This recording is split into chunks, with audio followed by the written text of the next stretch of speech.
estuvieron recién conversando con Juan.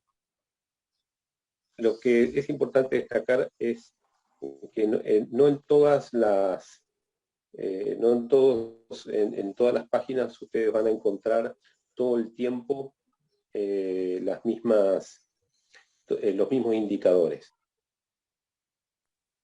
En algunas páginas van a encontrar algunos indicadores y en otras, digamos, y en otras van a encontrar de una manera mucho más completa.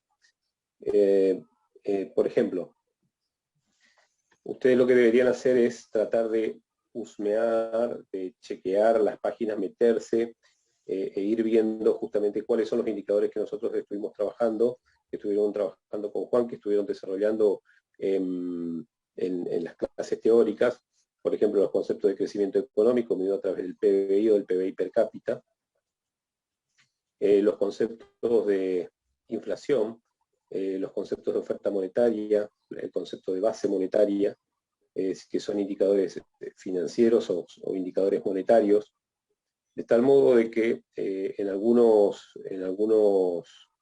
páginas van a poder encontrar con cierta facilidad determinados indicadores. Por ejemplo, en la página del Banco Mundial, ustedes, como así también en la de la CEPAL, ustedes van a encontrar indicadores homogéneos del Producto Bruto Interno de cada uno de los países de América Latina. En la página del INDEC, el Instituto Nacional de Estadística y Censo, ustedes van a encontrar información también del Producto Bruto, pero fundamentalmente van a encontrar información más especializada en relación a determinados temas de Argentina.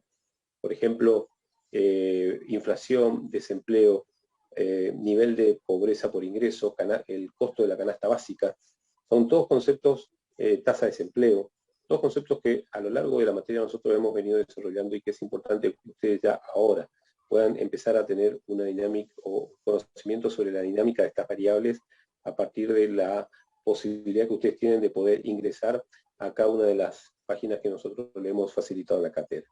Y esto es importante porque la materia, básicamente esta materia tiene dos componentes fuertes. Uno es el componente teórico y el otro, más allá del conocimiento de los ejercicios prácticos o de la aplicación práctica que ustedes pueden hacer de la economía o de los conceptos económicos, lo importante es que ustedes puedan entender la evolución de los indicadores.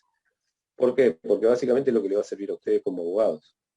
Si alguno se dedica a la política, obviamente con mucho más razón, pero fundamentalmente a ustedes como abogados, no solamente en la interpretación de determinados códigos, o sobre todo en aquellos aspectos vinculados con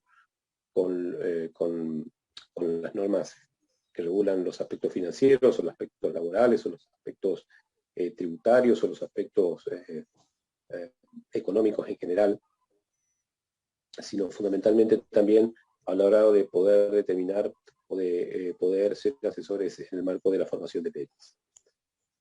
Bien, esto más o menos como para redondear y ustedes puedan ver la importancia y a qué le damos importancia nosotros en realidad en esta parte de la materia. Por eso es que nosotros hemos publicado en la página de la cátedra, en el aula de la cátedra, todas las instituciones que tienen sus páginas donde publican sus indicadores. Es importante que ustedes entren, vean, analicen y las dudas que tengan se nos planteen a nosotros. Y nosotros con todo gusto vamos a mostrarles cómo ingresar, cómo ver cada una de las variables más importantes. Bien, vamos a hablar de tipo de cambio. El tipo de cambio es una variable muy importante en la economía. Como ustedes estuvieron viendo balanza de pagos. Vamos a retomar algunos conceptos de la balanza de pagos para después entrar de lleno al tipo de cambio.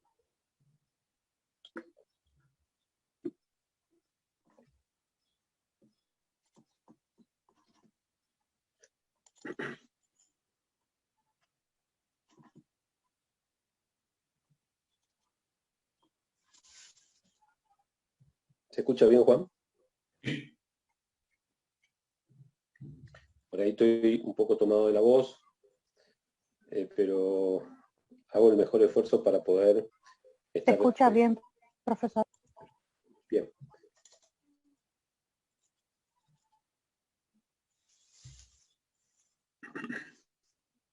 No sé si estuvieron trabajando con el material de la clase Juan.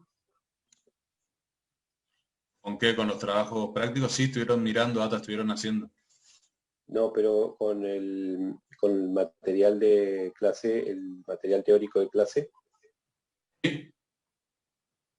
Perfecto.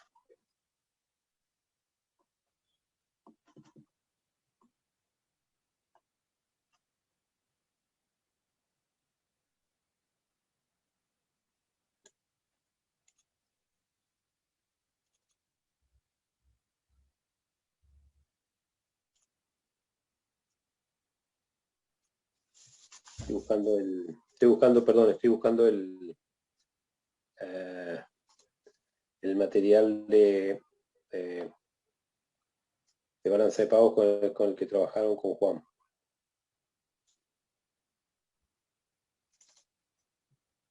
Ahora lo estoy encontrando ahora.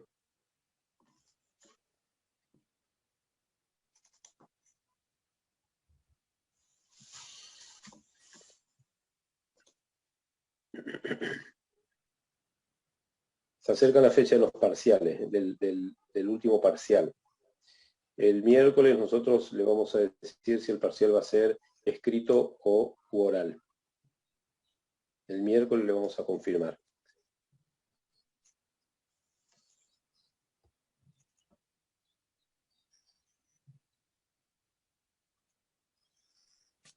¿Y la fecha de parcial ya tienen, profesor?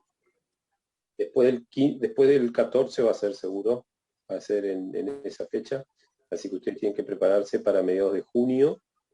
Nosotros la clase hoy vamos a dar tipo de cambio, en la clase que viene vamos a dar el concepto de desarrollo, una vez que ya hemos dado todas las variables, con la mayoría de las variables macroeconómicas, el concepto de desarrollo. El lunes vamos a hacer una revisión de los conceptos de las principales líneas de pensamiento de la teoría económica, que ya algo de esto vieron con Juan. Y el miércoles de la semana que viene vamos a ver historia económica argentina. Nosotros tenemos colgado en el aula de la facultad de la cátedra, en la última bolilla, en la unidad 14, tenemos colgados 2 libros, el libro de Aldo Ferrer que se llama La economía argentina, y el libro de Basualdo, que se llama Historia también es un libro de historia argentina. Lo que yo les pido es que empiecen a leer en profundidad el libro de Aldo Ferrer, porque el libro de Aldo Ferrer es un libro clave en el entendimiento de la historia económica de la República Argentina, porque a su vez Aldo Ferrer lo que hace, como después hicieron otros economistas que se dedicaron al estudio de la historia económica, Aldo Ferrer lo que hace es establecer una relación entre los aspectos económicos y los aspectos institucionales. Cuando nosotros vamos a trabajar en profundidad estas 2 semanas que quedan, la visión planteada por este economista, no la visión en sí misma de él, sino sobre todo la visión metodológica, que es lo que particularmente nos interesa. Entonces, esa es la consigna de acá a las próximas 2 semanas, es trabajar fuerte. Ustedes tienen colgado ya el material, tienen que leer el libro de Aldo Ferrer. Nosotros vamos a dar una explicación sobre los temas de la historia económica argentina. Básicamente lo que hace Aldo Ferrer es dividir en 6 etapas en esta edición que ustedes tienen en el aula, en 6 etapas la historia económica, la economía de transición, las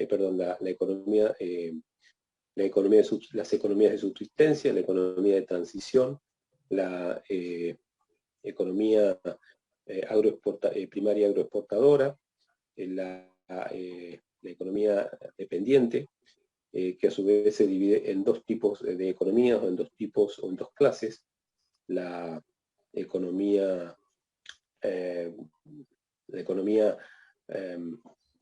cuyo proceso industrial es altamente dependiente y a su vez con poca integración, y una segunda etapa dentro de esta, o subetapa, es la que arranca en 1976 y que Aldo Ferrer la denomina economía neoliberal, que va hasta el 2001. Y a partir del 2001, obviamente hay una nueva reinterpretación del proceso histórico. Y esto es importante que ustedes lo puedan ver y cuáles son las características más importantes de cada una de estas etapas, para lo cual les invito a que lean, empiecen a leer este libro de Aldo Ferrer que está colgado, como si también el de Basualdo, que también está colgado en la página. Después ustedes pueden elegir la bibliografía que quieran. Si ustedes quieren elegir otro autor, o hay varios autores que trabajan esta misma visión, como por ejemplo esta misma visión metodológica, como por ejemplo hay un libro muy bueno de Mario Rapoport, un docente de la Universidad de Buenos Aires, que se llama también la evolución de la economía argentina. Hay otros autores como por ejemplo Lucas Llach y Pablo Gerchunov, que escribieron otro libro muy interesante que se llama El ciclo de la ilusión y el desencanto, que también lo pueden, de editorial Siglo XXI, también lo pueden ver si lo tienen disponible. Por lo tanto, no nos casamos con ningún autor, pero básicamente Aldo Ferrer lo que plantea es hace una propuesta metodológica, que ya la propone en la década del 60, la propuesta metodológica bien, no actual, pero sin duda que ha generado un cambio revolucionario al momento de que la presento. Bien, vamos a ver si puedo tener suerte de encontrar el material.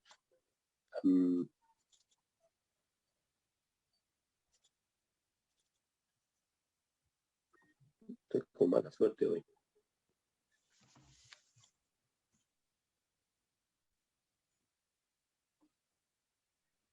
Bueno, vamos a abrir esta un poco más vieja, pero nos va a servir lo mismo. Ahí le contesto mientras tanto, Agustina, el segundo parcial es integrador, entra en todos los temas de la materia. Eso es muy importante, gracias Juan. Es muy importante todos los temas, es como que ustedes tienen que rendir toda la materia. De la forma que sea, ya sea escrita u oral.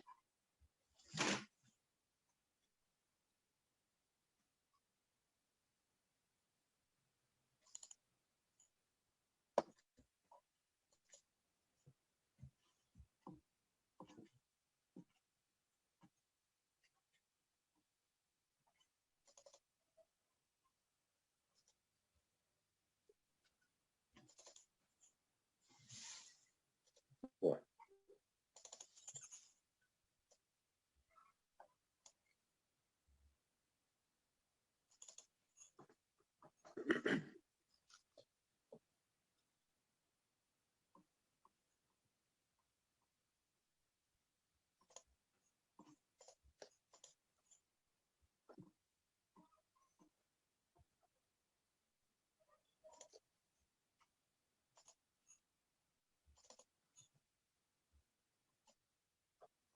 ¿Dieron balanza de pago, Juan, no? Sí. Bien. Yo a partir de este momento voy a grabar la clase de tal modo que nos pueda quedar el registro y después posteriormente voy a subirla al aula.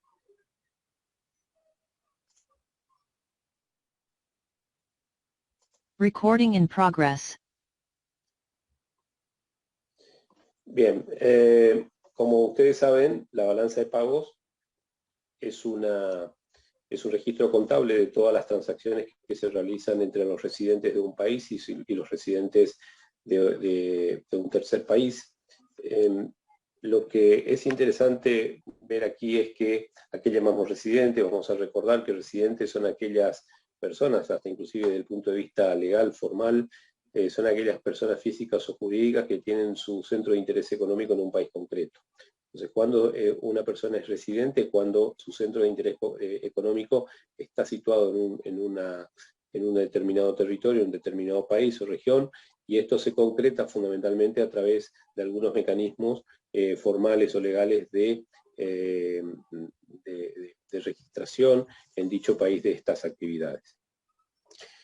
Por lo tanto, lo que es interesante destacar en la balanza de pagos es que básicamente está constituida por 3 subbalanzas, Y estas tres subbalanzas son la cuenta corriente, la cuenta capital y la cuenta financiera. Estas son las tres subbalanzas de la balanza de pagos que la tenemos de manera completa aquí. Obviamente que hay una cuarta subbalanza que son todos los registros de errores y omisiones, es decir, aquellos errores que se fueron cometiendo en los asientos contables y que posteriormente, a partir de un ajuste contable en la balanza de pagos, se van registrando en una cuenta especial, una subcuenta especial, que es la cuenta de errores y omisiones, a fin de que este registro contable pueda finalmente demostrar la realidad tal cual es en términos de las transacciones económicas y financieras que se realizan entre los residentes de un país y otro. Y el resultado de la balanza de pagos son las reservas, son las variaciones de reservas internacionales. Hacer un registro sistemático de las transacciones, un registro sistemático contable de las transacciones entre un país, entre el residente de un país y otro, es dable esperar de que las variaciones de reservas internacionales sean cero. ¿Por qué deberían ser cero? Porque la clara muestra de un equilibrio en las relaciones o en los vínculos económicos internacionales registrado a través de la balanza de pagos. Un breve repaso de lo que ya seguro charlaron con Juan. El primer elemento que nosotros tenemos es la cuenta corriente, y la cuenta corriente a su vez está formada por cuatro subbalanzas. La balanza de mercaderías, la balanza de mercancías, la balanza de servicios, la balanza de rentas y la balanza de transferencias. Las exportaciones son todas las ventas que realiza un país al resto del mundo, y las importaciones son todas las compras que realiza un país al resto del mundo. Lo que tienen que tener ustedes en cuenta es que es el registro de las transacciones en términos monetarios. Por lo tanto, aquí no se contabilizan la cantidad de bienes, sino lo que se contabilizan es los ingresos en términos monetarios de las ventas, las compras, no solamente en la subbalanza de bienes, sino también en la subbalanza de servicios. Por ejemplo, las exportaciones de servicios que pueden ser o que pueden estar constituidas, por ejemplo, por la venta de paquetes turísticos al exterior, o la venta de servicios, por ejemplo, tecnológicos que podemos ofrecer al exterior o a otros países. Y a la inversa, las importaciones son todas las compras de servicios que nosotros realizamos del exterior.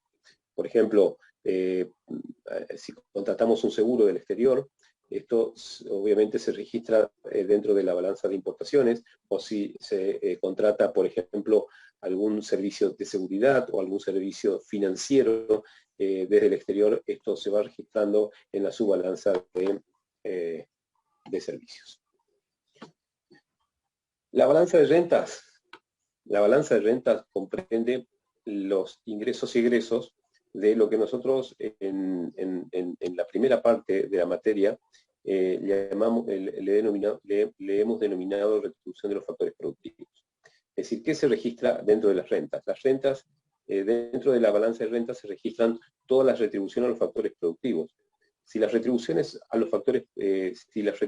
se dan a los factores productivos del interior del país, estas balanzas o estos movimientos son positivos. Lo contrario sería si si nosotros pagamos retribuciones a los factores cuya residencia están en el exterior. Por ejemplo, si pagáramos por el uso de la tecnología a residentes extranjeros, bueno, en este caso estaríamos pagando royalties, estaríamos pagando regalías, y por lo tanto esto se va a registrar como una salida de capitales hacia el exterior. Por otro lado, vamos a tener, por ejemplo, también tenemos el caso, aquí voy a mencionar varios ejemplos para que podamos aprender bien el concepto. También tenemos aquí por ejemplo, todo lo que sean las remesas que giran los trabajadores que trabajan en un determinado país hacia el exterior, los salarios a determinadas personas que se le pagan por sus servicios laborales en un país o en otro, como así también, por ejemplo, los beneficios que reciben las empresas a partir de sus actividades que realizan en un país donde no tienen su centro de interés económico específico. O viceversa, también en aquellos lugares donde sí efectivamente tienen su centro de interés económico específico. Lo importante es entender claramente que aquí lo que se gira hacia el exterior o lo que se gira del exterior hacia un país es efectivamente la retribución al factor productivo. Es decir, al país de donde el factor productivo procede su propiedad. Y por último tenemos la balanza de transferencias. Y la balanza de transferencias son específicamente las balanzas de transferencias unilaterales.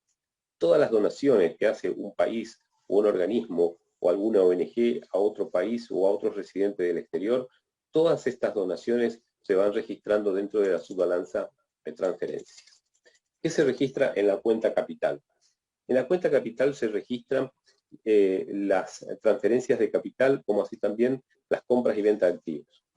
Concretamente, si nosotros, Argentina, pide un crédito al Fondo Monetario Internacional, el crédito que el Fondo Monetario le otorga a la República Argentina se va a registrar dentro de la cuenta capital, dentro de la transferencia de capital, porque lo que está haciendo la Argentina es pagar una transferencia, recibir una transferencia de capital.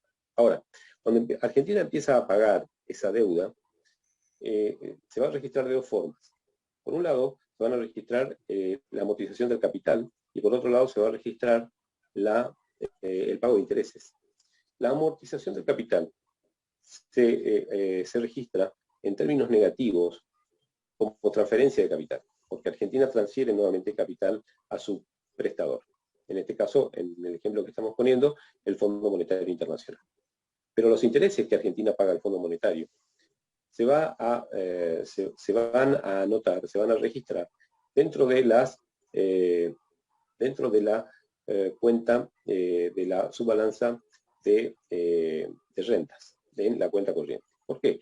Porque los intereses, acuérdense, son retribuciones al factor. ¿A qué factor? Al factor capital.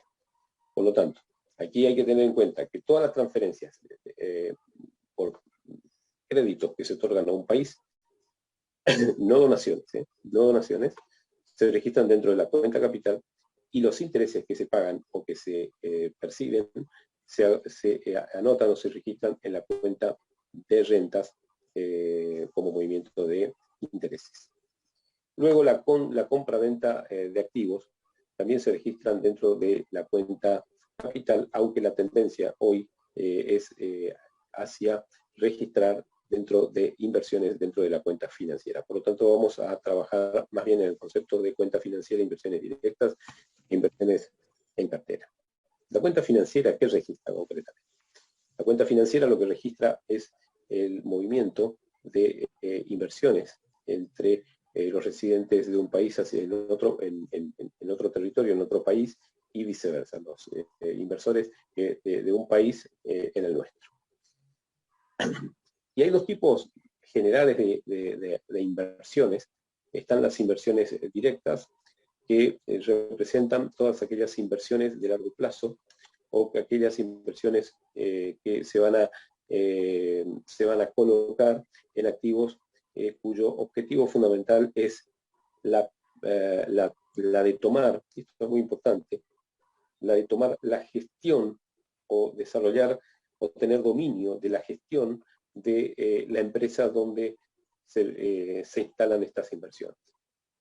No son inversiones para obtener rendimientos inmediatos, sino que fundamentalmente lo que van a buscar es consolidar el proceso productivo o el ámbito productivo donde ellos se van a instalar. Por ejemplo, una empresa de cualquier parte del mundo que viene y se instala en la Argentina o que desarrolla inversiones en una empresa cuyas actividades están vinculadas, por ejemplo, una industria que desarrolla determinados procesos tecnológicos, que compra acciones de una empresa parecida en la República Argentina. Bueno, ¿Por qué esta inversión sería una inversión directa? Básicamente porque lo que haría esta empresa internacional es comprar la mayoría de las acciones de la empresa nacional. Esta sería una inversión directa porque lo que busca es tener control. Y si busca tener control, lo que en el fondo vamos a entender es que lo que vamos a tratar, lo que vamos a estar observando en esta situación es que básicamente lo que está haciendo esta empresa que invierte en nuestro país es tratar de tener el control y por lo tanto va a tratar de consolidar todo el proceso de producción y va a tratar de mejorar la gestión de tal modo de poder obtener rentabilidad de mediano y largo plazo. Es muy distinto el caso de las inversiones en cartera, porque las inversiones en cartera tienen como objetivo o buscan una rentabilidad de corto plazo. Esta es la característica central de las inversiones en cartera. Dentro de estas inversiones en cartera encontramos lo que normalmente, y anoten esto, si después lo quieren googlear y profundizar en esta idea, es lo que normalmente se le conoce con el nombre de capitales golondrinas, o también, digamos, se lo denomina, tienen distintas denominaciones, pero básicamente una muy común es esta, la de capitales golondrinas, teniendo en cuenta que van de un lado a otro en un periodo relativamente corto de tiempo. Y lo que buscan, como decía recién, es obtener rendimientos de corto plazo, altos rendimientos de corto plazo. Por lo tanto, estos propietarios del capital se valen de regulación financiera que pueden existir en distintos países o a nivel internacional, de tal modo de poder saltear fácilmente determinadas barreras que puedan tener a la entrada y al ingreso de estos capitales, sobre todo aquellos mercados con alta volatilidad en los rendimientos de los activos. Trabajan fundamentalmente no en la compra mediante el objeto de obtener dominio de la gestión de las compañías, sino fundamentalmente solamente de obtener beneficios de corto plazo. Esto a grandes rasgos es lo que está explicado en todos los conceptos que ustedes tienen en la nota en el libro de la cátedra que ya se lo hemos facilitado y ustedes tienen como para profundizar todos estos conceptos que nosotros hemos dado de una manera sucinta aquí. Me voy a quedar un ratito con el concepto de variación de reservas internacionales, que es el que me faltó, porque la suma y resta de todos los componentes de la balanza de pagos da como resultado la variación de reservas internacionales. En varias ocasiones ustedes habrán escuchado hablar en distintos ámbitos acerca de las reservas internacionales del Banco Central. ¿Cómo se obtienen estas reservas internacionales? A partir de las transacciones internacionales que realizan los residentes de un país con los residentes de otro. Concretamente, las reservas internacionales las administra el Banco Central, en nuestro caso, la administra el Banco Central de la República Argentina, es el banco que regula el sistema financiero, el sistema de bancos en la Argentina, y que ustedes ya lo van a estudiar con mucho más detalle cuando vean Derecho Empresario y de la Competencia en tercer año.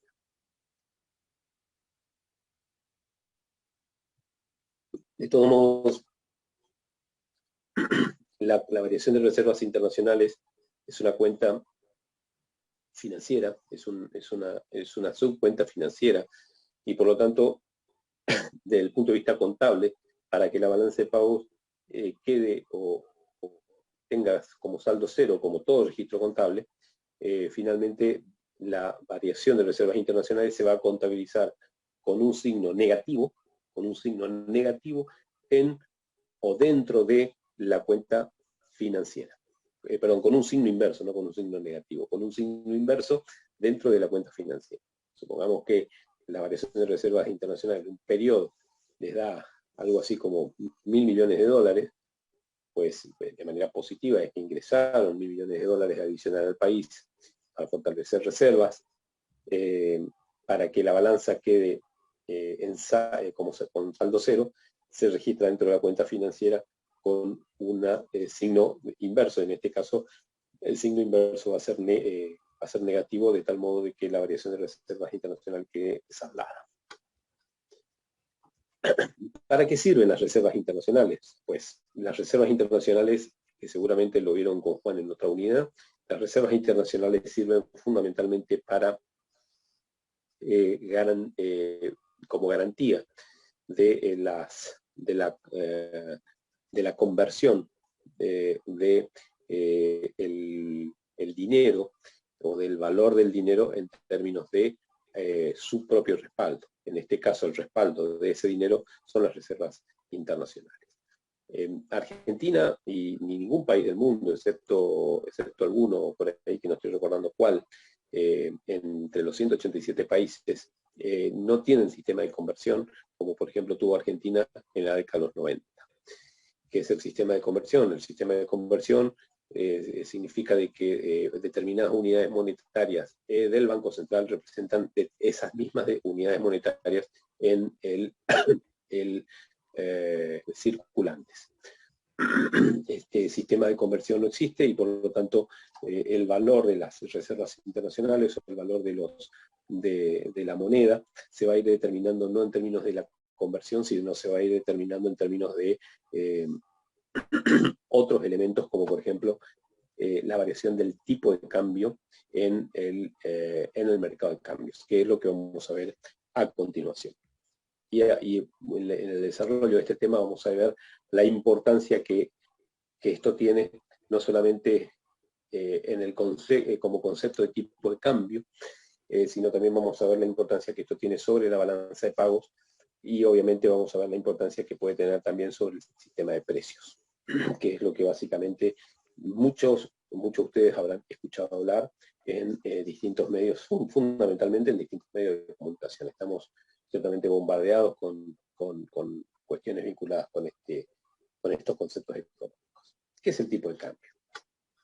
A ver, quiero escucharlo a ustedes, a algunos de ustedes acerca de lo que es el tipo de cambio. De paso, lo que pueden hacer es prender las cámaras, porque veo que muchos tienen las cámaras apagadas.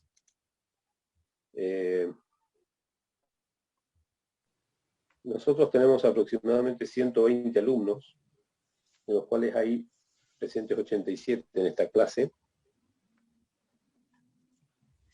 Sería bueno que prendan sus cámaras y que algún interesado o interesada nos pueda empezar a comentar qué entienden por el tipo de cambio. O si no, empiezo a preguntar. Oficial, ahorro, turista. Profesor, buenas tardes. ¿Podría ser el tipo de cambio el valor de una moneda en relación al valor de otra moneda? ¿Quién no está hablando? ¿Quién habla? Laura Cruz. ¿Y por qué no podés prender la cámara, Laura, para que... Tengo prendida.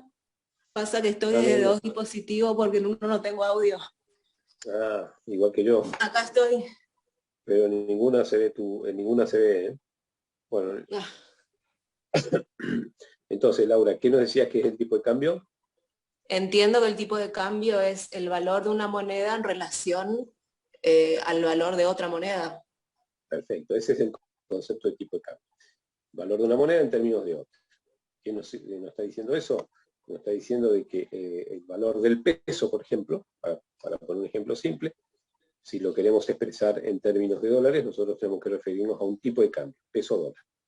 Entonces, por ejemplo, vamos a referirnos a el tipo de cambio peso-dólar. ¿Cuánto tienen idea de cuánto está el tipo de cambio del peso con el dólar hoy? Oficial. 94 puede ser, 90 y pico. La oficial. ¿Quién va a hablar? 160 con impuestos. Creo que 95 y un 30% de impuestos, creo. Algo así había visto la última vez. A ver, ¿quién? Brune. 94,59 está. ¿Cómo, Néstor? 94,59 actualmente el oficial. Exacto. Bueno, ahí tenemos ahí tenemos, ahí vamos a tener obviamente algunas diferencias, ¿no? Porque y tal vez algunos de ustedes hasta inclusive se confundan, porque si yo les pregunté cuál es el tipo de cambio, y algunos habrá tentado de decir 150, o 155, o 164, y entonces para poder dar con precisión la respuesta tal vez haya que hacer un ejercicio un poco más reflexivo, decir, no, ¿qué otros componentes están dominando hoy ese valor del tipo de cambio que a simple vista aparece en el mercado de cambio, pero que sin embargo no es, y que cuyo valor oficial es el que recién dijo Néstor, aproximadamente de 94, 95 pesos. Sí, efectivamente, el tipo de cambio ronda esos valores, el tipo de cambio oficial. Pero en la República Argentina hoy nosotros tenemos, a partir de algunos inconvenientes financieros y económicos que venimos arrastrando, tenemos dos tipos de cambio, un tipo de cambio oficial y otro tipo de cambio que se le incorporan impuestos. Y ese tipo de cambio al cual se le incorporan impuestos, que se denominan impuestos solidarios, ¿a cuánto se eleva? Todavía no entramos al tipo de cambio real y nominal, que es el que vos estás planteando en el chat. Ahora vamos a entrar a ver. 160, profe. 154 aproximadamente, que es el valor que estaba, que es el último valor que por lo menos vi hoy. No sé si se modificó. No estamos hablando del blue, no estamos hablando de ese otro tipo de cambio, que es el que se administra o alcanza otro valor a partir de un mercado que es paralelo al mercado oficial y que opera en determinadas casas de cambio de manera no oficial. Lo cierto y lo concreto es que el tipo de cambio, como decía hoy Cruz, no me acuerdo su nombre, el tipo de cambio es el valor de una moneda expresado en términos de otra. ¿Y por qué por qué en la economía hablamos del tipo de cambio? Fundamentalmente hablamos del tipo de cambio por la importancia relativa que tienen las transacciones internacionales en la economía de los países. Es decir, no hay ninguna economía hoy, ni la nuestra, ni la de ningún país, excepto que sea extremadamente cerrado, por ejemplo el caso de Cuba, es decir, con algunas pocas excepciones, donde las economías sean absolutamente cerradas. Pueden tener más o menos restricciones, más o menos regulación, pueden tener más o menos aranceles, más o menos cuotas de importación y exportación, pero lo que no va a haber es economías absolutamente cerradas. Entonces, dada la importancia de las relaciones económicas internacionales, es que el tipo de cambio tiene un importante rol.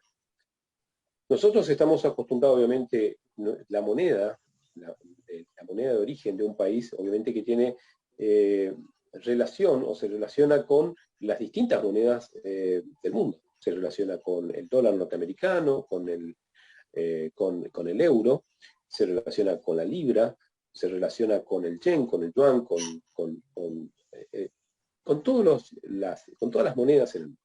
Ahora, con cada una de estas monedas tiene un determinado tipo de cambio, es decir, un valor en relación a esa moneda. Lo primero que tenemos que aquí saber es que ¿por qué nosotros estamos acostumbrados a operar o a hablar, cuando hablamos de tipo de cambio automáticamente lo relacionamos con el tipo de cambio de nuestra moneda con el dólar?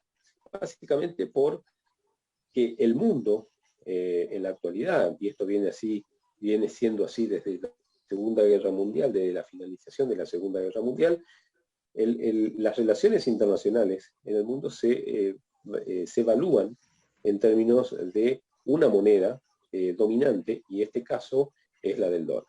Obviamente que en los últimos años también ha adquirido mucho más presencia el euro, y aún más en los últimos años la moneda china, teniendo en cuenta la importancia relativa que la economía china ha venido teniendo en las relaciones económicas en todo el mundo.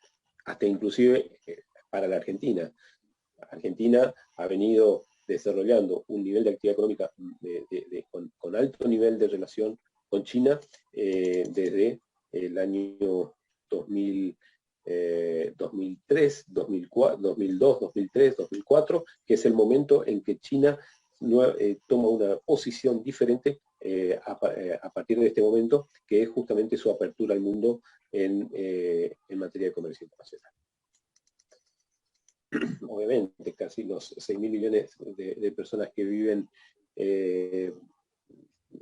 bueno, la gran cantidad de personas que viven en China hace de que China sea un exportador nato de alimentos, y esto ha influido fuertemente en aquellos países productores de alimentos en el mundo.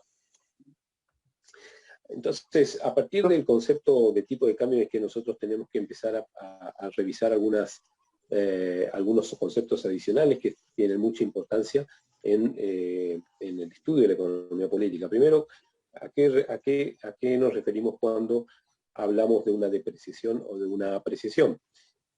La depreciación, perdón, es la pérdida del valor de una moneda en términos de otra. Y la apreciación es lo contrario, es cuando una moneda tiene o adquiere más valor en términos de otra.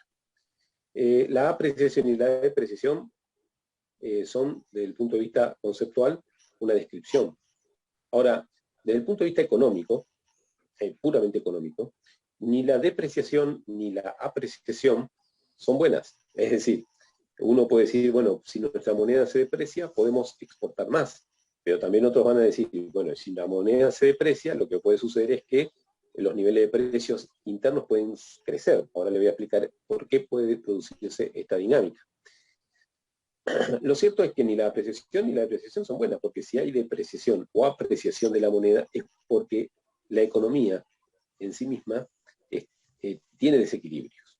Y esto es importante destacarlo, porque finalmente la apreciación o depreciación de nuestra moneda en relación a otra, por ejemplo, a la dominante en el marco del comercio internacional, que es el dólar, se va a producir como consecuencia de desequilibrio fundamentalmente del comercio internacional.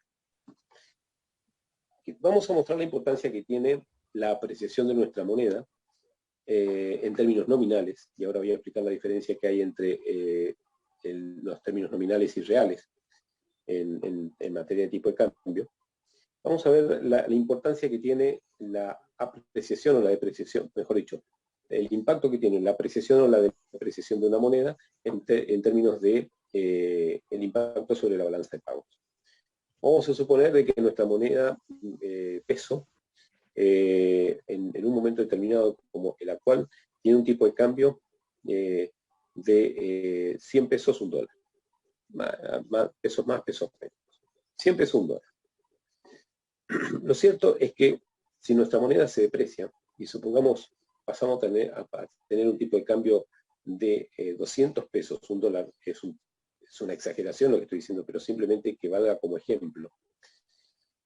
Si pasamos a tener un tipo de cambio de 200 pesos un dólar, ¿qué va a suceder? Lo que está sucediendo en términos de precios es que nuestros bienes se están haciendo más baratos en términos de dólares. Si hasta hoy puedo conseguir con un dólar bienes que en Argentina salen 100 pesos, a partir de mañana voy a poder conseguir con un dólar bienes que en Argentina hoy valen 200 pesos, o hasta 200 pesos. Entonces, quiere decir de que nuestra economía se abarata en términos de dólares para aquellos que tienen dólares. Es decir, fundamentalmente, ¿quiénes tienen dólares? Las empresas del exterior, las empresas cuya economía está basada en el dólar. Lo mismo sucedería si se deprecia frente al euro o si se deprecia frente a otra moneda. ¿Qué estaría pasando con esa relación a esas monedas? Esos países tenedores de esas monedas se estarían beneficiando, pudiendo comprar más bienes producto de esta devaluación. Ahora, ¿eso es bueno? Bueno, es bueno para aquellos sectores que venden bienes cuyo interés específico está puesto en aquellos países que quieren comprar eso. ¿Se entiende esto? Es decir, si nosotros producimos envases de plástico para tomar agua, pues si antes podíamos comprar con 100 pesos un envase de plástico, a partir de la devaluación de 200 pesos, de 100 pesos, $1, a 200 pesos, $1, te voy a poder comprar 2 envases de plástico. Entonces quiere decir de que nuestra moneda, al depreciarse, lo que se hizo es ser más barata en términos de moneda extranjera. Quiere decir de que si alguien quiere comprar botella de plástico en Argentina, le va a salir más barato. Aprovecho para tomar agua. Entonces, ¿qué va a suceder con la balanza de pagos? Lo que va a suceder rápidamente con la balanza de pagos es que al comprarse más bienes en Argentina, las exportaciones de bienes de Argentina van a incrementarse. Y esto genera un aumento de la cuenta de mercancías, de la cuenta corriente, y esto obviamente va a repercutir positivamente sobre las reservas internacionales. Si fueran botellitas de plástico, no tendría mucho más influencia, y seguramente se queda en la botellita de plástico y en los bienes que están relacionados con la botellita de plástico. Pero pensemos un rato, ¿qué pasaría sobre la exportación de aquellos bienes sobre los cuales, o que son vitales en una economía para formar precios? Por ejemplo, ya no hablamos de una botellita de plástico, sino ahora podemos hablar, por ejemplo, qué pasa con determinados tipos de combustibles cuando hay una depreciación. ¿Qué pasa con la carne, como está planteando Sebastián en el chat? ¿Qué pasa con la carne? Cuando en realidad, cuando se abarata en términos de dólares un determinado bien hacia adentro, los países desean comprar más de esos bienes. Entonces, lo que puede suceder son dos cosas. Primero, es que tengamos la capacidad suficiente como para producir y responder a la mayor demanda del exterior, como así también a la demanda constante que tenemos adentro. Si eso sucede, los precios internos no se van a modificar.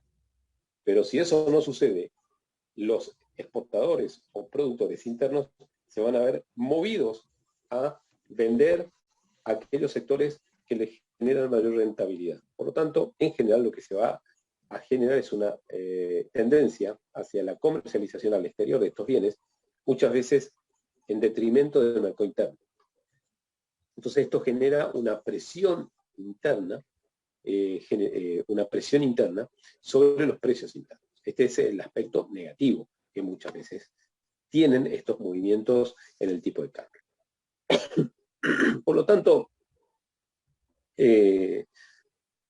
lo que hay que tener en cuenta aquí es que las devaluaciones, si bien pueden generar un efecto sobre los niveles de exportación que son positivos, también lo que nos puede generar es una disminución del poder real de compra de nuestro dinero internamente. Y esto es lo que nosotros tenemos que ver con atención, porque es lo que efectivamente sucede muchas veces en economías vinculadas sobre todo con la producción y venta de commodities al exterior. ¿A qué le llamamos commodities? Aquellos que tienen características similares y que son vitales para la producción internacional, para el comercio internacional. Por ejemplo, los alimentos, el combustible, la energía, el algodón, en este momento también el cobre, el litio. Acuérdense que Argentina tiene vastas reservas de litio, de cobre, como así también de otros minerales. La apreciación es el proceso contrario. La apreciación es cuando nuestra moneda gana valor frente a otra, y obviamente esto que va a producir. Lo que va a producir es un encarecimiento de los bienes internos, y por lo tanto va a terminar resultando más económico para nosotros comprar bienes de afuera y importarlos. Como así también va a ser más económico, por ejemplo, irnos de vacaciones al exterior más que quedarnos en nuestro país. Por ejemplo, cuando nosotros hemos sentido en nuestra historia económica reciente, muchos de ustedes pudieron haber vivido situaciones como esta, cuando nuestra moneda se hizo más barata en términos de otra, por ejemplo, en términos de real, en términos de dólar, en términos de la moneda del Paraguay, o en términos del euro, lo que ha convenido, lo que han hecho muchas familias es ir de vacaciones, normalmente usar esas vacaciones para comprar ropa, para comprar bienes en el exterior, y obviamente esto favorecido por el tipo de cambio apreciado, es decir, cuando pierde valor nuestra moneda en términos de otra. Entonces, ¿esto qué va a generar? Esto también es visto en el comercio internacional, y esto va a generar un aumento de la cantidad de bienes importados, y esto va a reflejarse en la balanza de pagos. Por lo tanto, así como nosotros con la depreciación generábamos o teníamos la posibilidad de exportar más, y esto tener un resultado positivo sobre nuestras reservas internacionales, con el proceso de importación, lo que se genera es el efecto contrario. El efecto contrario es el de la pérdida de reserva internacional como consecuencia de la caída de los valores de la cuenta corriente. Yo les pido que ustedes vayan viendo siempre los efectos sobre esta balanza de pagos, porque es sumamente importante para poder entender esta dinámica. Por eso yo, cuando empezamos a ver esta clasificación, lo primero que les dije es ni la depreciación ni la apreciación son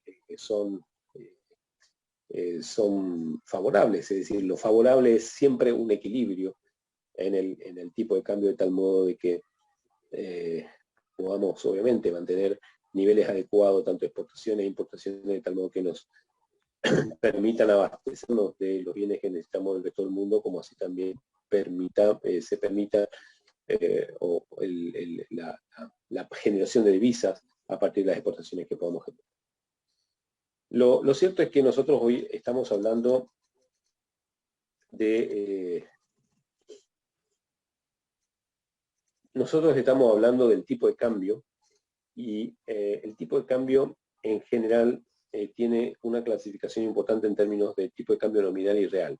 Nosotros vinimos hablando aquí del tipo de cambio nominal, es decir, el valor de una moneda expresado en términos de otra. Ahora, lo que es importante destacar que no existe un solo tipo de cambio, y que en general el tipo de cambio, tanto para los exportadores como para los importadores, el tipo de cambio de interés, tanto para los exportadores e importadores, es el tipo de cambio real.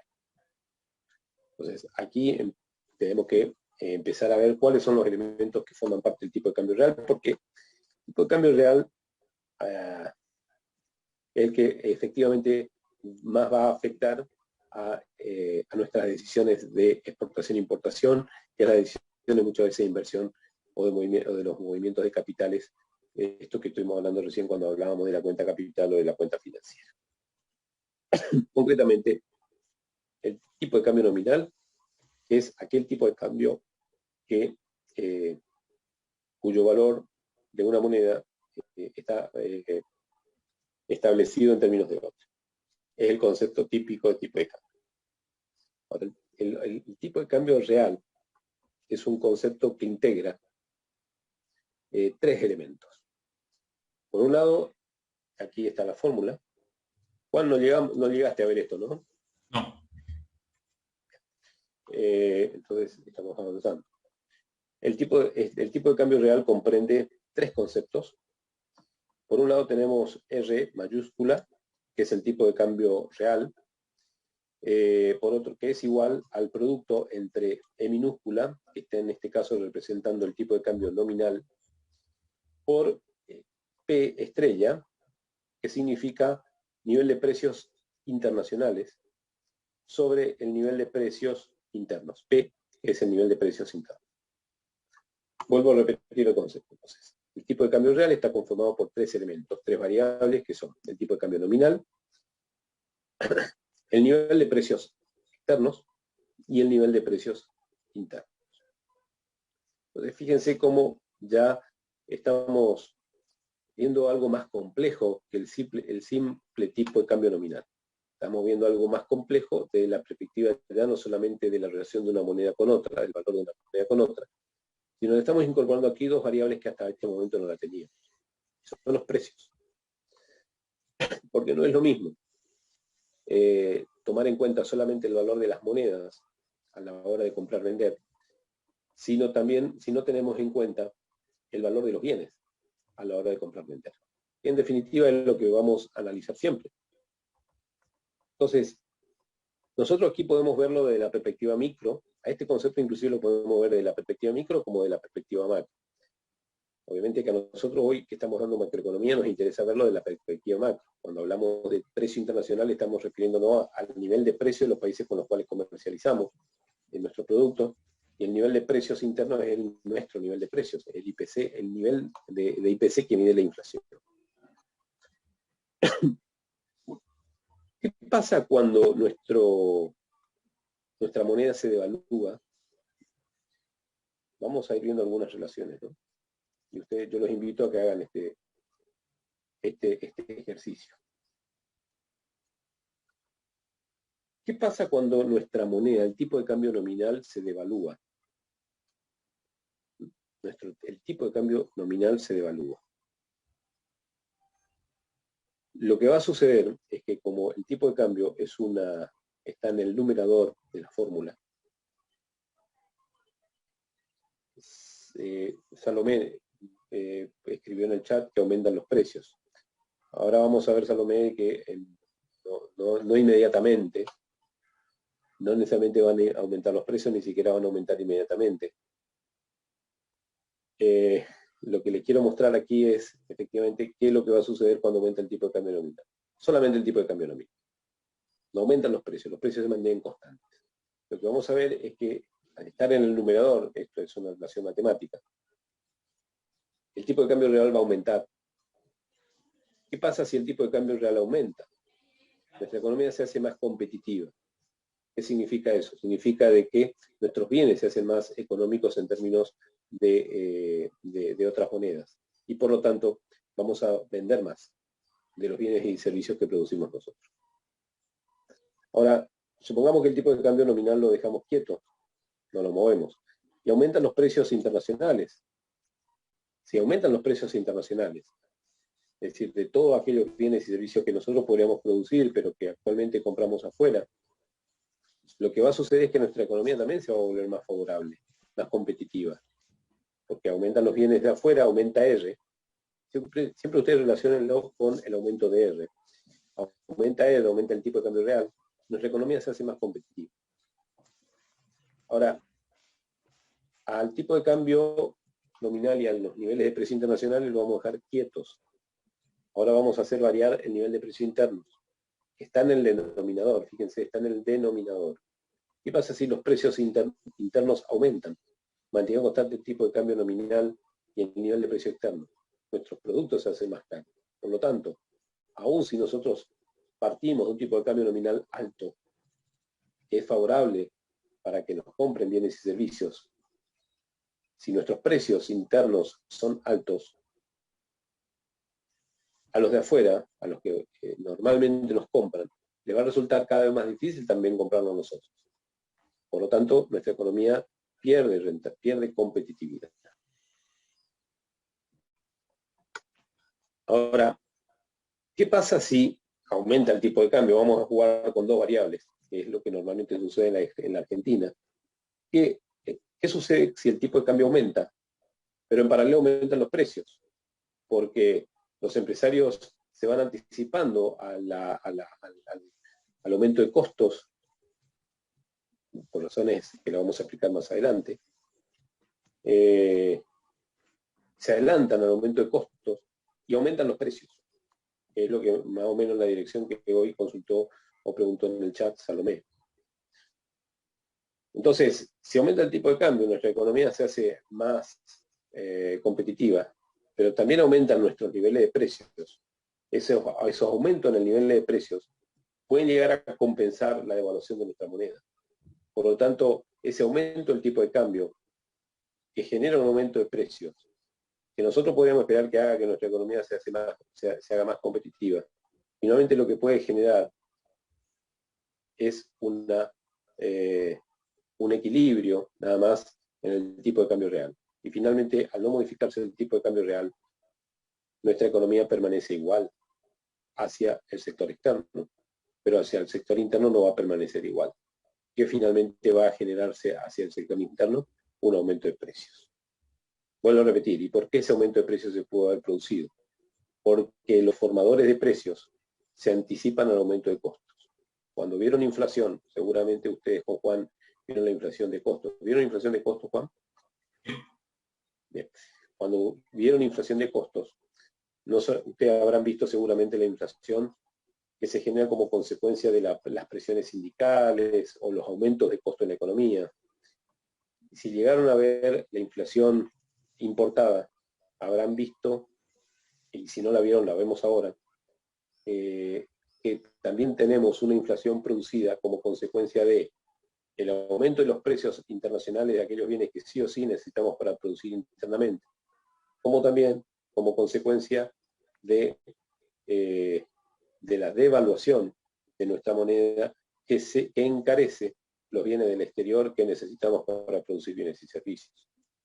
Entonces, anticipándose a este aumento en el nivel de precios de los bienes que nosotros importamos, de insumos o bienes de capital que necesitamos importar, es que los formadores de precios, los productores de bienes y servicios que normalmente forman precios, anticipándose a ese aumento de costos, es que aumentan los precios, equiparando al aumento de del tipo de cambio. Por eso es que cuando, si ustedes, tal vez en la economía argentina nunca hemos visto con tanta evidencia como la que hemos visto, por ejemplo, entre los años 2017 y principio del año 2020, nunca hemos visto con tanta evidencia la relación que hay entre el tipo de cambio y el nivel de precios, o entre el tipo de cambio y la tasa de interés. Ahora no vamos a hablar de tasa de interés. Cuando se producía un aumento en la tasa de interés, o cuando se producía un aumento en el tipo de cambio, normalmente lo que veíamos era justamente un ajuste al mes o a los 2 meses del nivel de precios. Bueno, lo que ha venido sucediendo es que los empresarios, los formadores de precios, se anticipan rápidamente a esa variación del tipo de cambio y aumentan, obviamente, los niveles de precios. Por lo tanto, los efectos frente a una devaluación que puede ser muy favorable para el tipo de cambio real y hacer más competitiva nuestra economía, finalmente terminan siendo neutros, producto de los aumentos de precios. Entonces, como primer conclusión anticipada, que ustedes ya podrían empezar a notar, es que los movimientos de las variables en la economía, en las relaciones económicas internacionales, no son gratuitos para la economía. Y siempre debe haber un equilibrio, y siempre va a haber un feedback, un ida y vuelta entre las variaciones de las variables internas con las variables externas. Este es un tema central de la economía política, porque a partir de este tema nosotros podemos entender la importancia de los impactos de las relaciones económicas entre los distintos países cuando hay variaciones en las variables macroeconómicas de los países.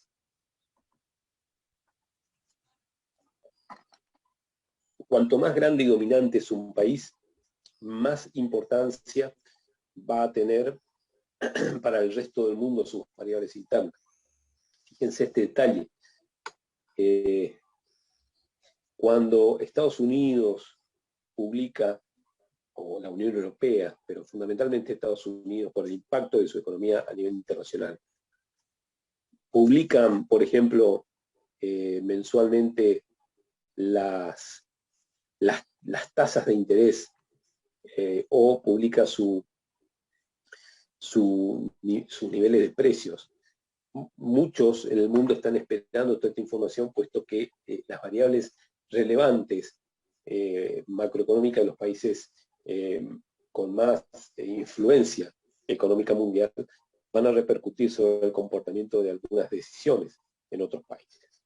Obviamente, que los países con menor Producto Bruto Interno, como el caso de Argentina o México o otros países de América Latina, inclusive de Asia y África, en este caso van a tener menos repercusión a nivel internacional, pero sí una repercusión importante hacia la región o hacia, obviamente, el mismo país. Bien. Así como hemos visto la devaluación, qué significa una devaluación, una depreciación, así como hemos visto qué es el tipo de cambio nominal, qué es el tipo de cambio real, lo que también tenemos que ver, lo que entender es a qué nos referimos cuando hablamos de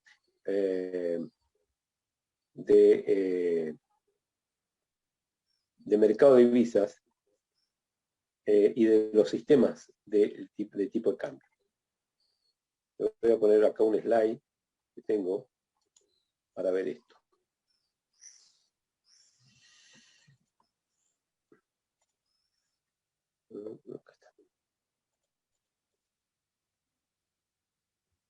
¿Se ve?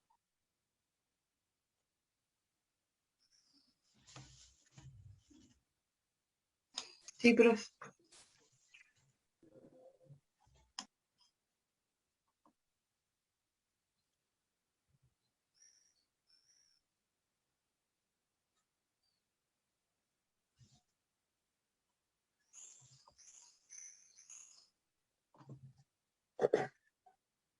Lo que nosotros tenemos que ver es el sistema del tipo de cambio, además de esta clasificación que hemos dado en apreciación, depreciación, tipo de cambio nominal, tipo de cambio real.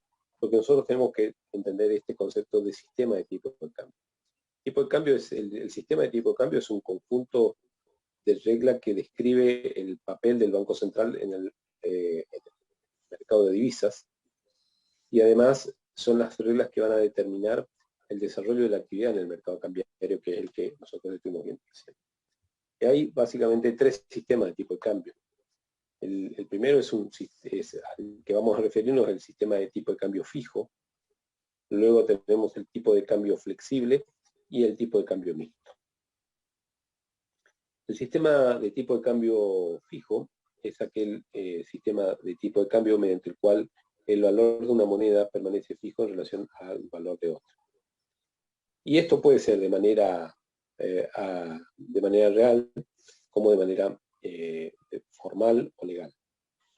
Normalmente los tipos de cambio fijo existen se dan como consecuencia de exigencias formales.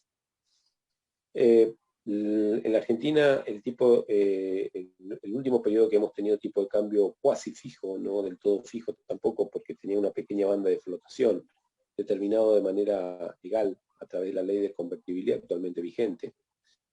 Es el periodo que va entre el año 1991, 1 de abril del año 1991, y si mal no recuerdo, el finales de diciembre del año 2001, que es el tiempo que reinó justamente la convertibilidad del peso dólar, y que tenía en el artículo 4 de la ley de convertibilidad esta determinante para el Banco Central de dejar fija la relación entre la base monetaria y el efectivo circulante. Esto significa que en esta relación, al ser igual a 1, establecía que el tipo de cambio real, el tipo de cambio nominal con el dólar era aproximadamente igual a 1. No decía específicamente, no dice o no decía la ley específicamente igual a 1, sino en una banda de fluctuación entre 0,98 centavos de dólar y $1. Una pequeña banda de flotación, pero al fin banda de flotación. Luego tenemos otro tipo de sistema de tipo de cambio, que es el sistema del tipo de cambio flexible. El sistema de tipo de cambio flexible es un sistema en el cual el mercado fluctúa libremente, no hay intervención del Banco Central, no hay intervención de autoridad monetaria que determine el tipo de cambio, y se va a determinar a partir del juego de la oferta y la demanda. Es decir, cuanto más oferta de dólares haya, menor va a ser su precio, y viceversa, cuanto más demanda de moneda extranjera haya, mayor va a ser su valor. Obviamente que entonces, si la expectativa es hacia una devaluación de nuestra moneda en el futuro, no muy lejano, muchos ahorristas tratarán de comprar dólares o moneda extranjera, y en el mercado, en el sistema de tipo de cambio flexible, esos dólares van a estar o podrían llegar a estar disponibles. Si no están disponibles es porque vamos a tener que esperar un aumento aún mayor en el valor de la moneda. Y por último tenemos el sistema de tipo de cambio mixto, administrado o de flotación, que es aquel sistema del tipo de cambio, en el cual hay una intervención de la autoridad monetaria. La autoridad monetaria interviene para fijar su valor, a diferencia del sistema de tipo de cambio flexible, donde hay una fluctuación plena, o a diferencia del tipo de cambio fijo, donde no hay fluctuación. Normalmente, en el sistema de cambio mixto, también denominado de flotación sucia, el valor de la moneda es administrado en relación al valor de otra. Entonces, si ustedes preguntaran cuál es el valor o cuál es el sistema de tipo de cambio que actualmente impera en la República Argentina, como en la mayoría de los países del mundo, en la mayoría de los países del mundo impera un sistema de tipo de cambio mixto administrado o de flotación sucia. ¿Y por qué sucede esto? Y esto sucede fundamentalmente porque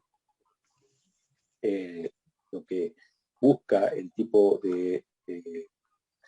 lo que busca justamente el tipo de cambio, lo que se busca en el tipo de cambio administrado, es que el tipo de cambio fluctúe dentro de una banda de flotación, y que esté vinculado con los objetivos de política económica, objetivos de precios, objetivos de exportaciones, objetivos de que estas exportaciones repercutan sobre los niveles de actividad, etc.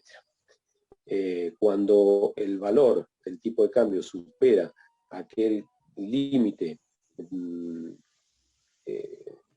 ya sea por abajo o por arriba del establecido por la autoridad monetaria, no se olviden que la autoridad monetaria es el Banco Central, en nuestro caso de la República Argentina.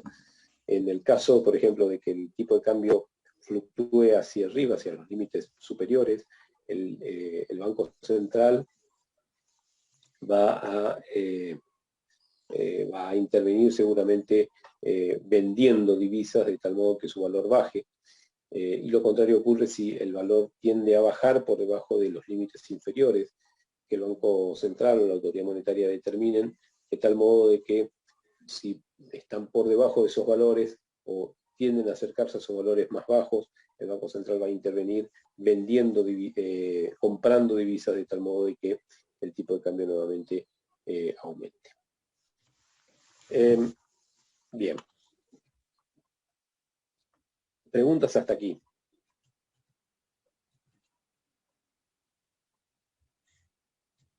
Nosotros, obviamente que ahí nosotros tenemos un ejemplo de, esto es un ejemplo de fluctuación de un tipo de cambio flexible, es decir, como la oferta y la demanda, como la que hemos visto ya en la unidad 2, es decir, cuando hay un aumento en la cantidad demandada de dólares, lo que normalmente vamos a esperar es, lo que vamos a esperar que suceda con el tipo de cambio es que el tipo de cambio aumente. En el tipo de cambio fijo, que es lo que me acaban de preguntar en el chat, el Banco Central es el que determina el tipo de cambio, y si el tipo, y acá una aclaración, si el tipo de cambio fijo lo determina una ley, una norma, siempre el Banco Central se va a obligar a comprar la divisa cuando hay exceso de oferta, y a venderla cuando hay exceso de demanda, en tanto y en cuanto el Banco Central fije un determinado valor. Por ejemplo, vamos a suponer de que el Banco Central haya fijado un valor del dólar en 100 pesos. Entonces, cuando la demanda, digamos, se fija como valor de 100 pesos un dólar, por lo tanto, si hay una presión alcista al dólar, el Banco Central va a intervenir vendiendo dólares, de tal modo de que el dólar se mantenga en 100 pesos. Si hay una oferta y una mayor oferta de dólares en el mercado de cambio, el Banco Central va a intervenir comprando de tal modo que el precio del dólar no baje y se mantenga en los 100 pesos. Es decir, lo que nosotros vamos a esperar con los tipos de cambio fijos es que el Banco Central intervenga, ya sea porque le exige una ley o porque el mismo Banco Central se ha determinado establecer un tipo de cambio fijo por debajo del cual o por arriba del cual no puede haber otro valor. Obviamente que estas intervenciones siempre van a ser útiles para no generar devaluaciones devaluaciones o revaluaciones de la moneda o apreciaciones y depreciaciones de la moneda. De tal modo de que el tipo de cambio se mantenga siempre. La última, yo decía recién, la última experiencia que nosotros tuvimos de un tipo de cambio cuasi fijo es la de la convertibilidad, que tampoco fue fijo, sino teníamos una banda de flotación. Por ahí lo que tengan un poco más de edad, la mayoría de ustedes nacieron después del 2000, pero seguramente los que nacieron antes del 2000 se van a acordar, o los que nacieron entre los 80 y 90, o en la década del 70. Hay algunos mayorcitos aquí en esta clase, obviamente se van a acordar, que pueden tener alguna memoria de cuando el peso valía $1. El peso valía $1. Ese era un ejemplo de convertibilidad en términos monetarios de la moneda. Rogelio creo que dejó una pregunta en el chat, si la puede volver a repetir.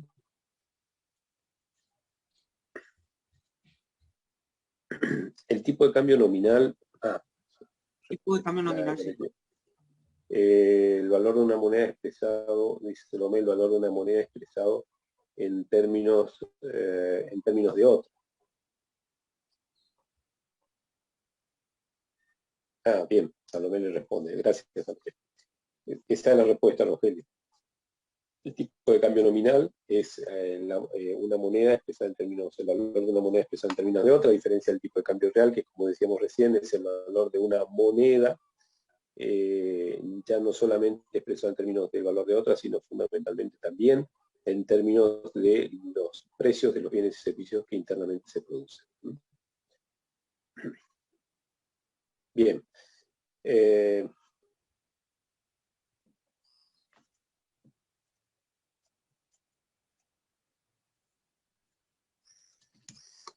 Vamos a un caso de Argentina. ¿Cuántos tipos de cambio nosotros tenemos en Argentina? Vieron que hoy salió esa posibilidad de pensar que en la Argentina tenemos un tipo de cambio nominal, que hoy un compañero de ustedes decía que está aproximadamente en 95. Luego también pensamos en la idea de un dólar solidario que tiene incorporado el impuesto solidario, es decir, si nosotros tenemos un dólar en casi 100 pesos, pero resulta que si nosotros quisiéramos ir a comprar un dólar hoy, nosotros vamos a comprar el dólar en 150 pesos. ¿Cuál es la diferencia? ¿Por qué existe esa diferencia? Esa diferencia se da como consecuencia de que a partir del año 2020, fines del año 2019, diciembre del año 2019 y principio del año 2020 se ha aplicado un denominado impuesto solidario a la compra de dólares. ¿Por qué? Justamente producto de la consecuencia de la corrida sobre el dólar que había en ese momento en la República Argentina. Entonces, como un mecanismo para frenar o para contener, era, bueno, quienes están dispuestos a comprar dólares, pues que paguen un impuesto adicional de tal modo de compensar con ese impuesto.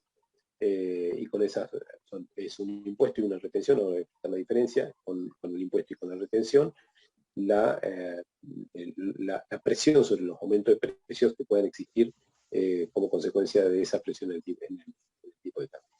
Nosotros entonces, obviamente, a partir del 2011-2012, tenemos varios tipos de cambio. Por ejemplo, el dólar, el tipo de cambio oficial, que es el tipo de cambio que determina el Banco Central, y a partir de su intervención, el dólar ahorro, que es aquel dólar a cuyo valor se compran las divisas y que normalmente están integradas por estos impuestos y retenciones. ¿Cuál es la diferencia entre el impuesto y la retención? El impuesto es un valor que se paga, que genera una percepción a partir de la capacidad contributiva del contribuyente y que representa una carga respaldada en la exigibilidad de la norma, del cumplimiento de la norma. Es decir, esto es un producto de la aplicación de la ley por parte del Estado y que es exigible a todas las personas que demuestren determinada capacidad contributiva comprando en este caso. En cambio, en la retención pasa algo distinto. En la retención es una promesa de pago futuro, o en este caso, no específicamente una promesa de pago, sino una promesa de deducción del impuesto a las ganancias en el periodo siguiente todas las compras de dólares que se hacen en el periodo presente. Por ejemplo, vamos a comprar dólares. Entonces, compramos $1 y el dólar nos cuesta 150 pesos. Pero resulta que el oficial estaba a 100 pesos. Entre los 100 pesos del oficial y los 100 pesos del solidario, o de la dólar ahorro, actualmente se lo denomina dólar solidario, tenemos un componente de impuesto que es de 20 pesos y un componente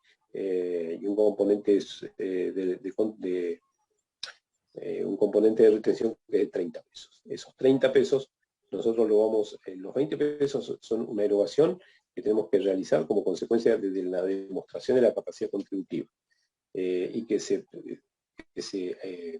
genera como consecuencia del poder de imperio que establece, digamos, el poder de imperio de la ley para la exigencia de determinados impuestos. En cambio, la retención implica otro concepto. En el caso de la retención, lo que nosotros estamos pagando ahora al comprar dólares, vamos a poder recuperarlo en el no pago de impuesto a las ganancias del periodo siguiente. Por lo tanto, estos 30 pesos que compramos al comprar $1, estos 30 pesos que nosotros erogamos para comprar $1, lo vamos a recuperar cuando el año que viene, cuando hagamos nuestra declaración de impuesto a las ganancias, nuestra declaración jurada de ganancias, el Estado nos va a devolver esos 30 pesos por las diferencias en nuestra rentabilidad. ¿Es un concepto complejo? No, no es un concepto complejo. Es un concepto que tiene, obviamente, incorporado la necesidad de un determinado nivel de conocimientos en esta diferenciación entre impuestos y retenciones. Después teníamos, obviamente, el dólar turista, que es aquel dólar que pagaban aquellos que viajaban al exterior o que viajan al exterior, a los cuales se les aplica seguramente algún otro impuesto adicional. El dólar bolsa, que también fue utilizado por muchos operadores de bolsa y empresas, también por particulares, a partir de la necesidad por ahí que tienen de ahorrar en determinada moneda extranjera. El contado con liqui, o también denominado obviamente contado con liquidación, o también llamado contado con liquid, es un dólar, como así el dólar bolsa, que se cotizan, digamos, a partir de la compra de paquetes de bonos del Estado argentino en la Bolsa de Comercio. Y que posteriormente, a partir de lo que se denomina un rulo, una bicicleta financiera, se vuelven a convertir a pesos con las fluctuaciones, obviamente, en el valor del dólar que tuvo en ese periodo. No vamos a entrar a explicar este detalle. A lo que le interese, obviamente, pueden encontrar estos conceptos en Internet y poder profundizar. Y por último tenemos el dólar informal, también llamado dólar blue en los últimos años, que es aquel cuyo valor se va a generar como consecuencia de alguna expectativa de devaluación que exista sobre nuestra moneda. Hoy el dólar blue está en unos 164 pesos aproximadamente, mientras que el dólar oficial o el dólar ahorro está aproximadamente en los 154, 155 pesos. Hay una pequeña diferencia hasta hace unos pocos días, 15 días, 20 días, el dólar blue inclusive llegó a estar a un valor mucho más bajo que el dólar ahorro. Bueno, esto básicamente para ustedes tengan una idea general de cuáles son los conceptos que nosotros hoy tenemos en el mercado internacional. El tipo de cambio obviamente va a ser una de las limitantes o el tipo de cambio va a ser uno de los elementos determinantes, no limitantes, perdón, en el comercio internacional de un país con otro, obviamente de la relación económica internacional de un país en relación a otros.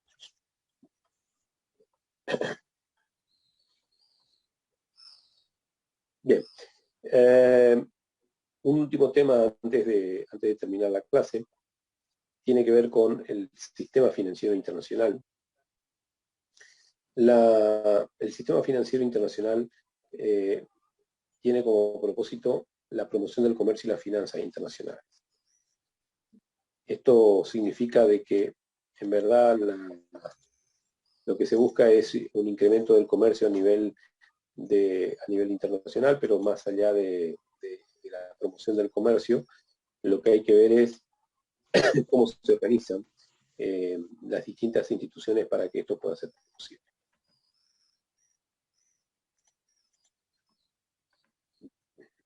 A mí yo hago un alto aquí, me llama poderosamente la atención el bajo nivel de alumnos que tienen encendida su cámara. Estamos en 73 alumnos, o sea, de casi 130 que estamos, hay 73 en este momento, o sea, hay casi un curso completo que no está en el aula. Profe, yo desactivo la cámara porque si no me corta mucho el internet. Está bien, no hay problema. Lo que me hace reflexionar sobre la necesidad de tomar oral el examen, aunque me lleve tiempo. Pero la verdad que la necesidad, el hecho de tomar oral me va a hacer conocerlos, inclusive voy a poder palpar que el nivel de interés tienen, no solamente el nivel de interés, sino sobre el nivel de conocimiento que han podido adquirir a lo largo de la materia. Esto se ve poco en el multiple choice, así que seguramente el miércoles yo le voy a estar confirmando la forma en que vamos a rendir. Pero este es un determinante muy importante a la hora de definir si vamos a hacer oral o escrito. Ya un porcentaje, casi el 50% de los alumnos no están en clase. Y esto es grave.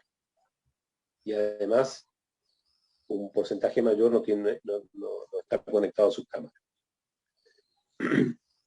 Yo lo lamento por lo que están y por lo que demuestran interés, ¿no? Pero si así que demuestran interés en la clase, seguramente le va a ir bien en el examen oral. Pero bueno, tengan que entender de que nosotros también necesitamos evaluarlos a todos con una regla que los iguale. Bien. En el sistema... ¿Sí? Sí, es una consulta. Sí, cómo no. Sí, no sé si yo entendí bien que el sistema de cambio flexible que dijo que era, que tenía un efecto, un sistema de efecto fluctuante o independiente, fluctuante o independiente. Efecto. El sistema de tipo... ¿En qué sistema de tipo de cambio me dijiste? Sistema flexible. En el sistema de tipo de cambio, en el sistema de tipo de cambio flexible, lo que tenemos básicamente es una fluctuación libre del tipo de cambio. Es decir, no tenemos ningún tipo de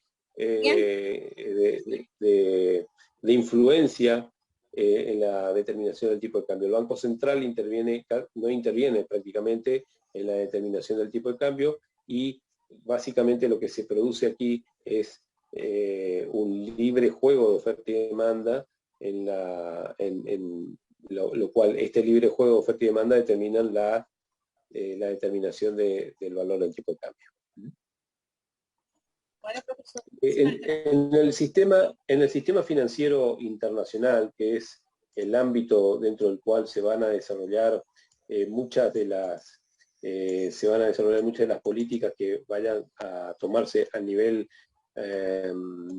no solamente financiero, sino también comercial, y que van a influir sobre todo comercial, toma mucho más fuerza o dinámica a partir de la finalización de la Segunda Guerra Mundial, pero fundamentalmente a partir de la experiencia que se desarrolla sobre todo en la historia reciente en el mundo, y fundamentalmente a partir de las experiencias proteccionistas y de la competencia que muchos países empezaron a ejercer generando o promoviendo políticas proteccionistas.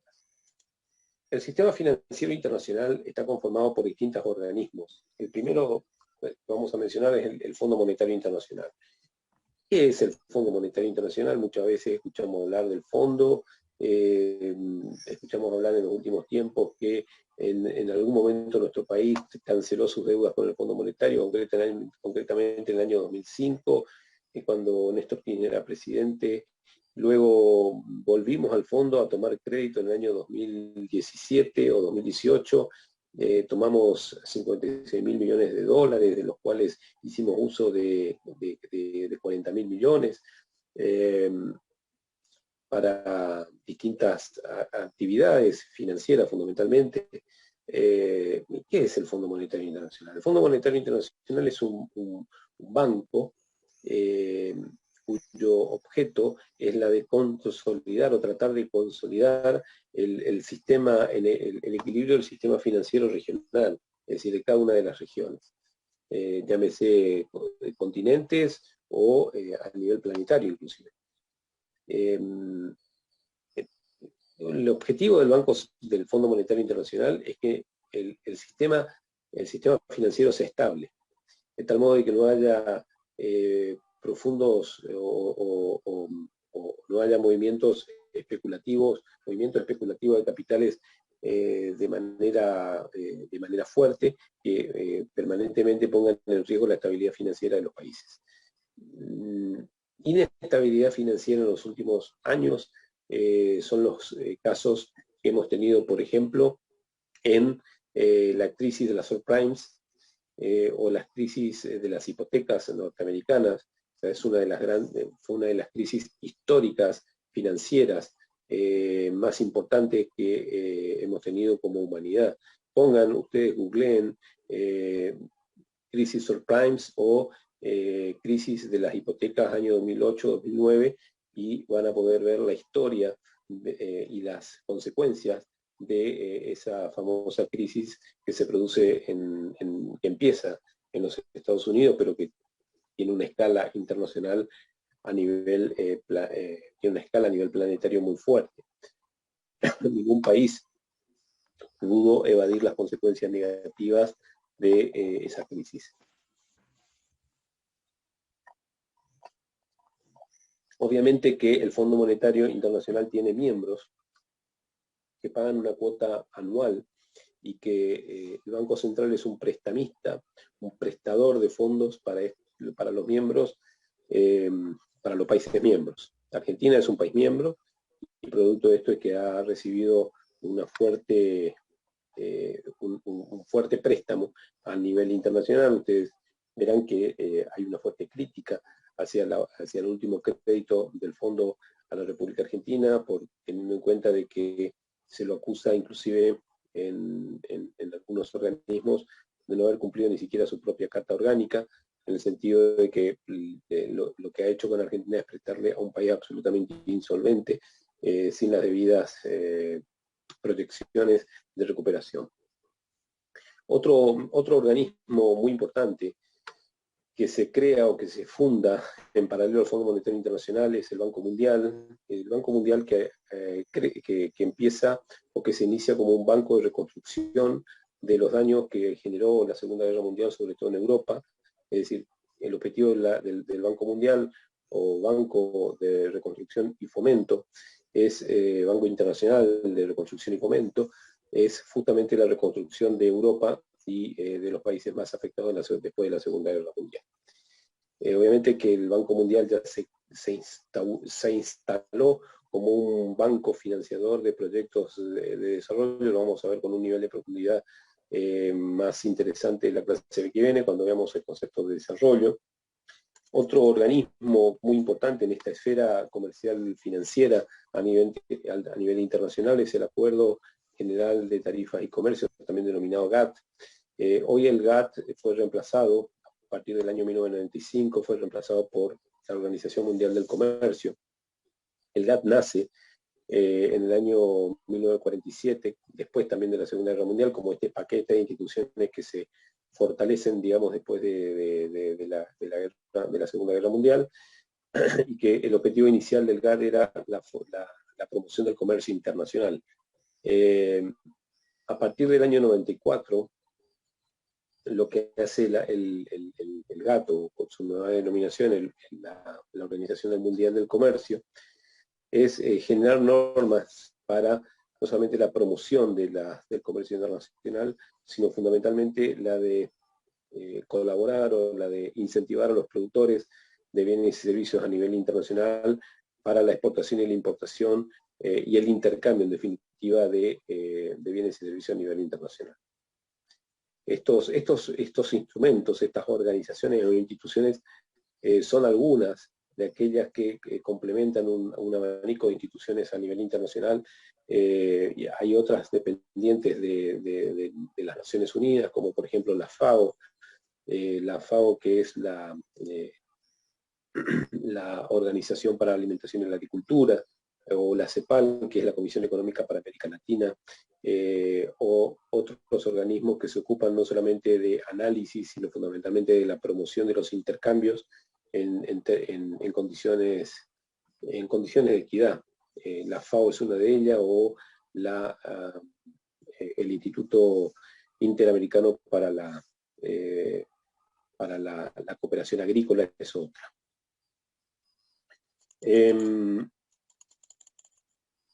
Para cerrar, vamos a mencionar brevemente en qué consisten las políticas comerciales. No se olviden de que cuando hablamos de objetivos de política económica, hablamos básicamente del objetivo de crecimiento económico, de estabilidad de precios y de bajo desempleo. Pero uno de los instrumentos son las políticas comerciales. No solamente la política fiscal, la política monetaria, la política cambiaria o la política de crédito. Uno de esos instrumentos también son las políticas comerciales, como decíamos recién. Y lo que tratan de influir es en aquellos elementos que tienden a favorecer las exportaciones, disminuir las importaciones, de tal modo de que siempre haya un saldo favorable para el país, o para, en este caso, nuestro país, que es la República Argentina. ¿Cuáles son algunas de estas políticas comerciales que normalmente pueden ser aplicadas? Vamos a mencionar algunas. La primera son los aranceles. Los aranceles son impuestos que se aplican a la importación o a la exportación de productos. Dice llanamente son impuestos. ¿Qué diferencia hay entre los impuestos y las retenciones? Algo de esto explicamos recién. Los impuestos se aplican como consecuencia del imperio de la ley y no hay una contraprestación efectiva. Sirven fundamentalmente o buscan determinados efectos, como por ejemplo aumentar los ingresos fiscales por parte del Estado receptor. Segundo, es la de incentivar la producción nacional. Muchas veces se aplican aranceles sobre productos importados, de tal modo de poder proteger a los productos nacionales y de este modo proteger a la industria, y que estas industrias puedan producir la misma cantidad o mayor cantidad de esos bienes que podríamos importar. Pueden animar, obviamente, a las empresas. Esto es un costo para la economía, porque muchas veces, lamentablemente, muchas empresas ineficientes que producen altísimos costos internamente se benefician con estos aranceles. Y por último, estos altos aranceles también lo que puede generar, un riesgo importante que puede generar, es una caída en el nivel de consumo de determinados bienes y servicios, como consecuencia de un aumento de los precios que estos aranceles generan. Por lo tanto, la política de aranceles es una política que hay que analizarla siempre con mucho detenimiento, en términos de que esto siempre genere impactos positivos sobre la economía, amén de los efectos positivos que también lo hemos mencionado que pueden generar. Otras políticas comerciales que podemos mencionar son las cuotas de importación, es decir, los países pueden establecer determinadas cuotas, es decir, determinada cantidad de bienes y servicios por producto que se va a importar en función de la necesidad de consumo que se tenga internamente. Otra política pueden ser las barreras arancelarias y no arancelarias. ¿Qué diferencia hay con las barreras arancelarias? Las barreras arancelarias son las que mencionamos hoy, es decir, impuestos que se aplican a determinados bienes y servicios para, sobre todo, incentivar el consumo interno o la producción interna de determinados bienes. Ahora, las no arancelarias son aquellas barreras de tipo administrativo, sanitario, ambiental o tecnológica que se van a aplicar para impedir justamente el ingreso de determinados bienes. Luego también tenemos otras políticas, como por ejemplo las subvenciones a las exportaciones. Hay empresas que se ven beneficiadas con la subvención que hace el Estado para la exportación de mayor cantidad de bienes, de tal modo que se puede afectar positivamente la balanza de pagos. Y por último, otra política que es muy criticada a nivel internacional y que sobre todo en la Organización Mundial del Comercio ha puesto y sancionado a muchos países cuando se aplican dumping. ¿Qué es el dumping? El dumping es la aplicación de sobreprecios. ¿Qué significa? O mejor dicho, pagar una diferencia, que el Estado intervenga, no pagando subsidios, sino pagando la diferencia al vendedor, que normalmente es un vendedor, un productor nacional, dándole la posibilidad de que intervenga en determinados mercados ofreciendo a un menor precio sus bienes y servicios, y esa diferencia compensándola con una especie de subsidio que la hace el mismo Estado. Estas son políticas muy corto plazo, porque los Estados no pueden sostener, pero lo que finalmente destruyen a nivel internacional es la competencia sana. Por lo tanto, la Organización Mundial del Comercio y los propios Estados están muy alertas siempre a las políticas de dumping de sus competidores. Bueno, estas que hemos mencionado son algunas de las políticas comerciales que se aplican. La más rigurosa de todas es la política de tipo de cambio, en la que normalmente se aplica por la dinámica que tiene. En la próxima clase, los próximos días, nosotros vamos a ver también este tema de bloques regionales de integración económica como para cerrar esta unidad. No sé si hay alguna pregunta o algún comentario que quieran hacer. Juan, lo que quedó pendiente que podemos verlo es esto que me comentaste que tenés preparado para analizar el caso de la Unión Europea, es decir, el caso de convergencia de los países en materia de desempleo, en materia fiscal y en materia de inflación. Eso es muy bueno que podamos verlo, sobre todo cuando veamos este tema de integración económica. Perfecto. Cuando vos digas, nomás lo vemos acá. Yo le dejé la pregunta en el chat, pero le hago acá, profesor Matías Méndez. Sí, por favor. Si el Banco Mundial solamente para asociados presta, actúa como prestamista o no necesariamente tiene que estar asociado. Yo no conozco en profundidad la Carta Orgánica del Fondo Monetario Internacional. Entiendo de que el Fondo Monetario va a asistir siempre a sus países miembros, es decir, aquellos que pagan la cuota por participar, los países socios. Pero lo que hay que entender es que el Fondo Monetario Internacional tiene como objetivo la estabilidad financiera en los países de la región. Por lo tanto, eso es importante tenerlo en cuenta a la hora de determinar fundamentalmente la intervención que vaya a hacer el Fondo Monetario sobre distintos países o determinadas regiones.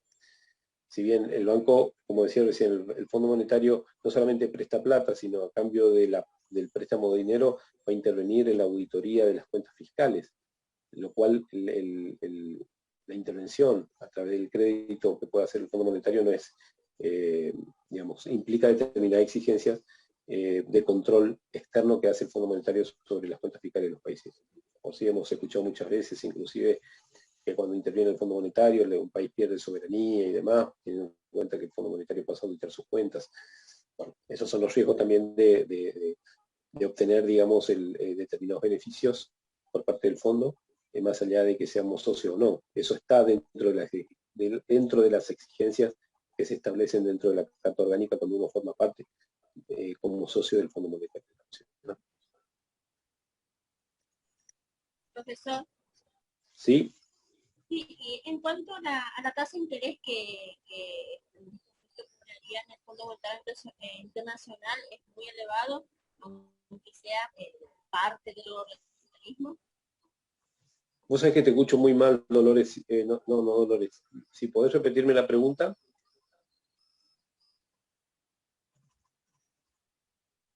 Viviana, perdón. ¿Me podés repetir?